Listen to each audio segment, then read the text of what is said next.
ভাগ্যের চাকা ঘোরাতে বছর চারেক আগে কুয়েত পাড়ি জমান তাজরুল মোল্লা। তবে নিয়তির নির্মম পরিহাসে লাশ হয়ে ফিরে এলেন তিনি।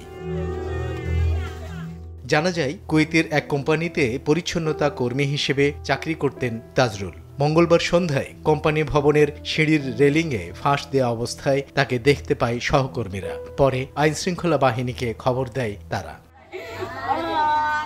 স্বজনেরা জানান, 2022 সালে কুয়েতে পাড়ি জমায় তাজরুল মোল্লা। প্রথম 2 বছর বাড়িতে ঠিকঠাক টাকা পাঠালেও দিনে দিনে বাড়তে থাকে ঋণের বোঝা। এক পর্যায়ে ঋণ নিয়ে মানসিক দুশ্চিন্তায় পড়েন তিনি। ধারণা করা হচ্ছে, ঋণের বোঝা সইতে না পেরে আত্মহত্যার পথ বেছে নিয়েছেন তাজরুল।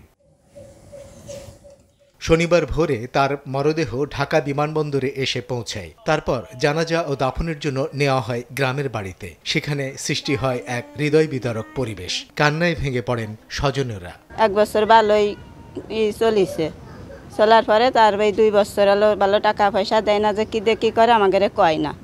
বাড়িতে টাকা পয়সা 2 বার নেছে দিছি, আর এনে টাকা পয়সা তারপরে যুদ্ধ যা হয়ে গেছে, এনে যা সংসার করেছি, যে যা সবাই ভালো হবি ই করবি এইসব বলেছি। তারপরে যে মাথার ভিতর কি খেলিছে না কি করিছে আমরা ওটা জানি না। আমি আজ কতদিন কাজ করতে পারি না, তা সবার কাছে টাকা চাচ্ছি, তা তো পাচ্ছি না, এইটুকু কইছে। মানসিক চাপে ওই জায়গা হয়েছে, আমি চাপের ভিতর আছি।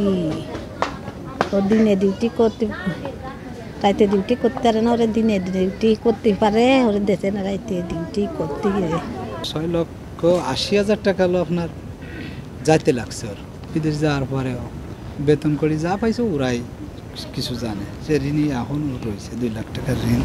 তারপরে মানে এটা হলো জাগরণী। আর ওইভাবে আত্মহত্যা কীভাবে করছে এগুলো আমরা জানি না। আমাদেরকে 10টা 10:30 জানাইছে তোমার ভাই মারা গেছে।